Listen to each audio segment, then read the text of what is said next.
उडीद डाळ तर प्रत्येक घरात बनतेच, पण बनवण्याची पद्धत सर्वांची वेगवेगळी असते.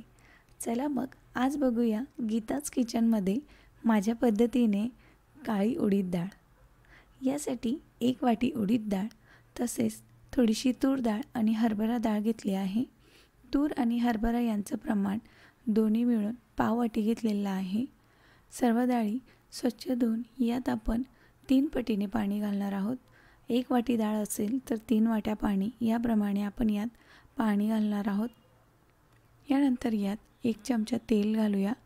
तेल घातल्यामुळे ही डाळ लवकर आणि मऊ अशी शिजते.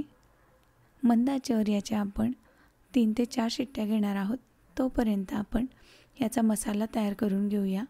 येथे लसूण आणि आवडीनुसार हिरवी मिरची, कोथिंबीर, यानंतर यात ओलं खवून घेतलेलं खोबरं मी वापरत आहे.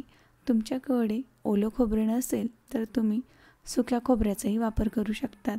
हे सर्व साहित्य मिक्सरमध्ये बारीक वाटून घ्यायचं आहे. कुकरची वाफ काढून डाळ आपली शिजली आहे का बघूया.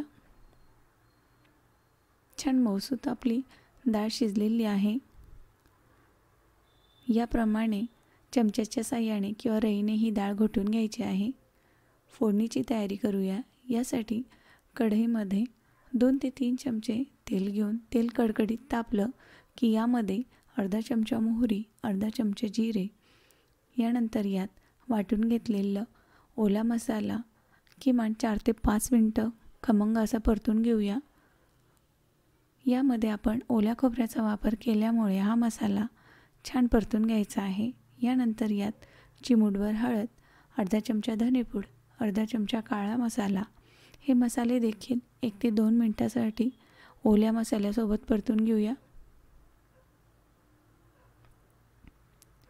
सर्व मसाला परतून झाला की यामध्ये घोटून घेतलेली उडीद डाळ घालून मसाला आणि डाळ व्यवस्थित मिक्स करून घ्यायची आहे. यात तुम्हाला हवी तितकी घट्ट पातळ ठेवण्यासाठी पाण्याचा वापर करायचा आहे. मसाला आणि डाळ मिक्स करून झाली की यामध्ये मी अर्धा ग्लास पाणी टाकलेलं आहे. याप्रमाणे मी ही डाळ घट्ट ठेवत आहे. यामध्ये घालूयात चवीनुसार मीठ. मंद आचेवर 1 ते 2 उकळ्या याला काढून घ्यायच्या आहेत. अगदी झटपट आणि सोप्या पद्धतीची ही डाळ खायलाही खूप चविष्ट लागते.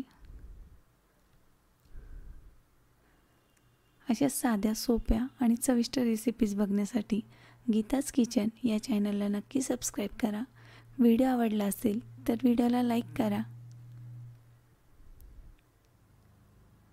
भातासोबत, भाकरीसोबत आणि पोळीसोबत अगदी छान अशी ही चविष्ट उडीद डाळ लागते.